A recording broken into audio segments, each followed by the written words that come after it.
Hi, I'm Rich Heffron. This is this week's Delaware State Chamber of Commerce Legislative Minute.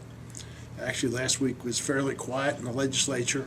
The House of Representatives working on bills, one on sexual assault reporting, second one on gun checks, lengthening the time you'd have to wait for a gun check, and lastly, the state dog, who is the golden retriever, but they put a 1 year limitation on that. So I assume they're going to come back next year and have a different state dog.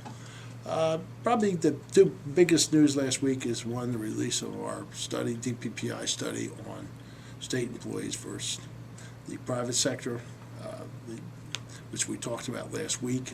We have had some comments, but we need to look at those, and probably next week or two we'll have some answer to some of the comments that were made. Questions about the report, or people who had some objections to the report itself. So look for the answers to those in a couple weeks. Lastly, I think the most important thing that happened last week is the state Supreme Court ruled that doing business in the state is not enough to file suit in the state. What's that mean? If you're incorporated in Delaware, you can file suit here.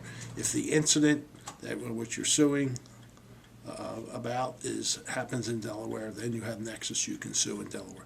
But just because a company is doing business in Delaware doesn't mean that if the person suing is in the state of Georgia, or the incident happened in the state of Georgia, or the questions in the state of Georgia or North Carolina, anywhere else in the country, you can't file and hear the case heard in Delaware just because the company's doing business in Delaware and they're not incorporated here.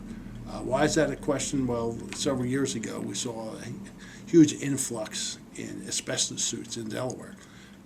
One, companies that either were doing business here or some who were incorporated. If they're incorporated here, that's fine. Doing business, not so much.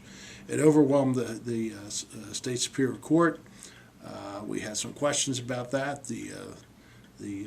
Both the judges and the administrators in the Superior Court worked with us in tailoring the rules so that the logjam would move a little quicker. What this will do is suits like that will no longer be heard here, and that hopefully will speed up some of the cases and lessen the burden on the judges. Obviously, we're in favor of that. Some of the attorneys on both sides, it's going to be a little less business, but it's probably a good decision. Anyway, that's it for this week. Thank you for watching.